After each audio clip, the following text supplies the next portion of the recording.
Delighted to be joined by Frank Smith here on Fight Week. First, mate, how are you? Yeah, good. Good. Should we start again? Fuck, what the fuck was that? It's like I've never done it before. How are you, mate? Good, mate. Good to be here in Manchester ahead of a massive weekend, big show. Firstly, Terry Harper. Obviously, she's had a bit of a frustrating week. Obviously, Cecelia pulling out on the morning of the fight. She's got a new opponent. What do you know about her? Look, she's a tough test. She was supposed to fight Jessica McCaskill for the 147-pound belts. She's been training and ready to go. And respect to Terry for taking a real fight, you know. And she's dealt with the whole situation so well, you know, because a lot of fighters mentally this would be straining to deal with. You know, obviously the Breakhouse fight was supposed to originally be on the undercard of Dalton Smith against Sam Maxwell, which should have been April. We then delayed it to May 20th. Obviously the news of Breakhouse pulling out on the day of the fight, it's not easy for any fighter to take, but she's dealt with it really well, and you know, looking forward to a big performance on Saturday from her. If Terry obviously comes out victorious, what would your advice be on what she does next? Would it be maybe remaking that fight with Cecelia, or maybe moving on to that undisputed? Because obviously there's a lot of talk about that. What would you kind of advise? Look, I think the Breakhouse fight is a great fight as well. You got one of the best legends of female boxing there in Cecelia, and another good experience fight for Terry as well.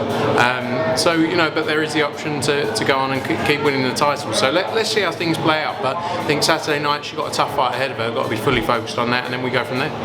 Obviously onto the Tasha Jonas fight. Obviously it's common knowledge that they've obviously struggled to make the fight. Do you ever see it happening personally again?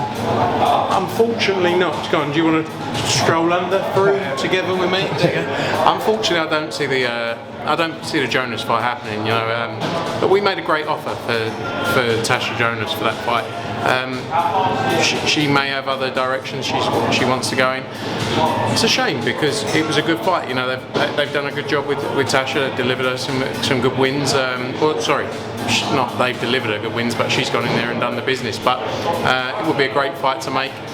Let's see. You never say never in this sport, but I think the opportunity was there then. I'm not sure if it comes again. I don't know. I think she could maybe move down and then fight for other world titles, other weights, then maybe after campaigning at 154. Yeah, 100%. You know, there's an opportunity. It could be an opportunity at 147 as well. You know, got Jessica McCaskill there, Sandy Ryan's there as well. So some fights to be made there. Final one. Obviously, you've been in Dublin now into Manchester. Obviously, a big couple of weeks in Matchroom, and obviously, do you want to quickly talk about the shows you've got coming up as well? There's plenty to come in there. Yeah, look, massive few weeks. You know, it's been a massive year. It's been a great year of huge events delivered. You know, you just go back to the AJ on April 1st, then we went with Jesse in San Antonio April 8th, then we had April 22nd, Caldina, unbelievable fight and atmosphere there in Wales.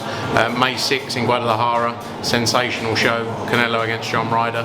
May 20, Katie Taylor, Chantel Cameron, both of them left it all in the ring. You know, I actually watched back the show the other day. The Gary Cully walk-on was probably one of the best things I've ever seen.